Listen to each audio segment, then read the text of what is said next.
कानी बहू। किशोरी लाल जी के बेटे राघव की शादी की बात जगह जगह चल रही थी, लेकिन किशोरी लाल जी को कोई लड़की पसंद ही नहीं आती थी। और उसकी एक ही वजह थी, किशोरी लाल जी का लालची होना। उनको लड़की वालों से मोटा दहेज चाहिए था और इसी चक्कर में एक दिन वो एक बहुत पैसे वाले के घर अपने बेटे का रिश्ता लेकर पहुंचे। उस आदमी का नाम था ओम प्रकाश। देखिए किशोरी लाल जी, मेरी एक ही बेटी है और मेरी सारी संपत्ति जायदाद सब कुछ मेरी बेटी नैना का ही है।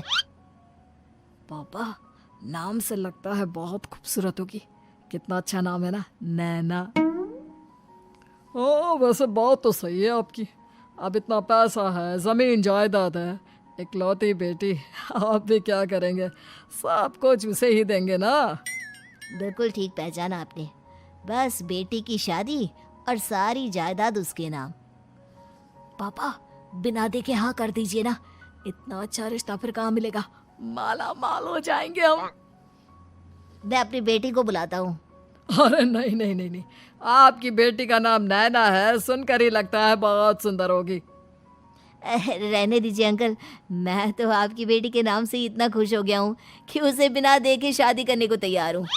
अब तो मैं उसका चेहरा सीधे शादी के बाद ही देखूंगा। और इस तरह राघव नैना का चेहरा नहीं देखता और उससे शादी कर लेता है। शादी के बाद अपनी सुहाग रात पर जब राघव नैना का घूंघट उठाकर देखता है तो नैना की आंखें बंद थी। कितने खूबसूरत हो तुम नैना, जरा अपनी आंखें खोलकर मेरी तरफ देखो तो सही। नहीं, मुझे शर्म आती है। अरे, मैंने तुम्हें शादी से पहले भी नहीं देखा, और अब अगर तुम आंखें खोलकर मुझे देखोगी भी नहीं तो मुझे अच्छा कैसे लगेगा? इससे पहले कि नैना अपनी आंखें खोलकर राघव की तरफ देखती, अचानक से लाइट चली गई और राघव नैना को पूरी तरह से देख भी नहीं पाया। अगली सुबह नैना राघव के लिए नाश्ता बनाकर लेकर आई। अरे ये क्या, आधा पराठा सेका हुआ है और आधा बिल्कुल कच्चा। ये तुमने क्या किया नैना? बहू, तुमने क्या आधा पराठा तवे से नीचे लटका कर रखा था, जो आधा सेका है और आधा कच्चा? मुझे जितना दिखेगा उतना ही तो सीखूंगी ना पापा जी। जहाँ जहाँ मुझे नजर आ रहा था वहाँ मैंने सीख लिया, जहाँ जहाँ नहीं दिखा वहाँ कच्चा रह गया होगा। इसका क्या मतलब है? ये कैसा मजाक कर रही है तुम?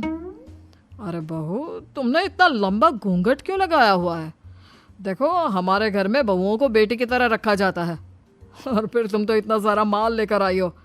देखो, ये घूंघट डालकर रखने की कोई ज़रूरत नहीं है। हाँ नैना, पापा जी ठीक कह रहा है, तुम तो आराम से रहो, अपना ही घर समझो। नैना अचानक से अपना घूंघट उठा लेती है। अरे ये क्या पापा, नैना की तो एक आंख फूटी हुई है। नाम से नैना, लेकिन ये तो कानी बहू निकली। मेरे साथ धोखा हुआ है, धोखा।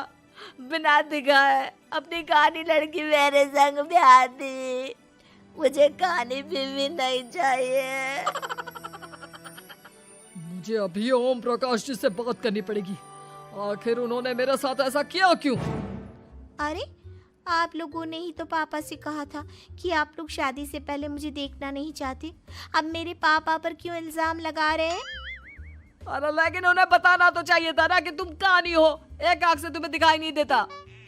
किशोरी लाल और राघव नाराज होकर ओम प्रकाश को अपने घर बुलाते हैं। पापा जी, ये आपने क्या किया? शादी से पहले बताया क्यों नहीं कि नैना की आंखों में परेशानी है? अरे, आप ही ने तो लड़की देखने से मना कर दिया था। और लेकिन आप बता तो सकते थे। आपको तो हमारी बेटी की प्रॉपर्टी चाहिए थी, वो भी पूरी की पूरी। अब क्या हुआ अगर उसे आधा दिखाई देता है? प्रॉपर्टी तो आपको पूरी मिल गई ना। अरे ये क्या बात हुई? मेरी शादी प्रॉपर्टी से नहीं, आपकी बेटी से हुई है। अब ये तो पहले सोचना चाहिए था, तब तो मेरी प्रॉपर्टी देखकर तुम्हारी जुबान लप लपा रही थी। लेकिन मैं कानी लड़की को अपनी बीवी बनाकर नहीं रख सकता। पापा, कुछ करिए ना आप।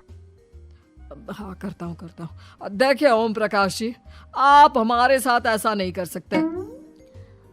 और तुम देखो, अगर तुमने मेरी बेटी से शादी तोड़ी ना, तो जो भी प्रॉपर्टी मैंने तुम्हें दी है वो तो पूरी की पूरी वापस ले ही लूँगा, और आधी प्रॉपर्टी तुम्हारी भी लूँगा। अरे मेरी आधी प्रॉपर्टी भला क्यों लेंगे आप? इसलिए क्योंकि मेरी बेटी को आधा नजर आता है और उसकी नज़र अभी तक तुम्हारी आधी जायदाद पर ही पड़ी है। अब तुम उसे घर से निकालोगे तो कुछ तो लेकर जाएगी ना। और अगर हम आपकी बेटी को अपने घर की बहू बनाकर रखे तो? तो तुम्हारी पूरी प्रॉपर्टी तुम्हारी ही रहेगी, और जो मैंने तुम्हें दिया है ना, उसमें से बस मैं आधा लेकर जाऊंगा। अरे लेकिन अब आप अपनी दी हुई प्रॉपर्टी में से आधी वापस क्यों लेकर जाएंगे? अगर मैं आपकी बेटी को अपनी पत्नी बनाकर रखने को तैयार हूं तो? इसलिए ताकि भविष्य में अगर तुम मेरी बेटी को धोखा दो तो उसके पास कुछ तो रहे जो पति का हो। वैसे मेरे पास तो बहुत कुछ है, लेकिन अपने पति की कोई निशानी तो उसके पास होनी चाहिए ना। अब अगर तुमने मेरी बेटी को कहानी कहा तो तुम्हें प्रॉपर्टी भी कहानी ही मिलेगी, पूरी नहीं। जमाए राजा। किशोरी लाल और राघव समझ चुके थे कि वो बुरी तरह फंस चुके हैं और अब उनके पास वहां से निकलने का कोई चारा नहीं है। अब समझ में आया ना, लालच बुरी बला होती है। एक तो तुम्हें प्रॉपर्टी मिली, ऊपर से बीवी मिली, उसमें तुम्हें नखरे भी दिखाने हैं। आए बड़े, चुपचाप बैठो दोनों। कुछ दिनों के बाद नैना राघव की कार लेकर बाजार घूमने निकलती है और जब कार लेकर वापस आती है, ये क्या? एक तरफ से मेरी गाड़ी पूरी खराब हो चुकी है।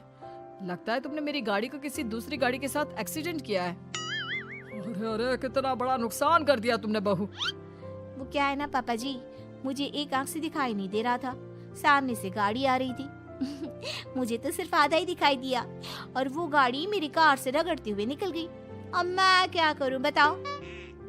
आप इसे ठीक कराने के पैसे कौन देगा? तुम्हारे पापा? तुमने मुझसे इस तरह से बात की? अभी रुको। नैना राघव की शिकायत ओम प्रकाश को कर देती है।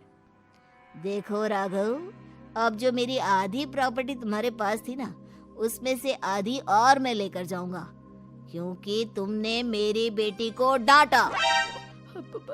अरे नहीं नहीं पापा जी, गलती हो गई, माफ कर दो। गलती की तो कोई गुंजाइश ही नहीं। अगली बार मेरी बेटी को डांटा तो बची हुई आधी में से आधी और ले जाऊंगा। लालच के चक्कर में हम दोनों ने बहुत बड़ी गलती कर दी बेटा। एक तो तुम्हें कानी बहू मिली और ऊपर से जो माल मिला वो भी काना। इस तरह राघव की हर एक गलती पर ओम प्रकाश उसकी प्रॉपर्टी का आधा आधा हिस्सा लेकर अपना सारा माल वापस ले गया और राघव को कानी बीवी से काम चलाना पड़ा। भाई लालच वाकई में बुरी बला है।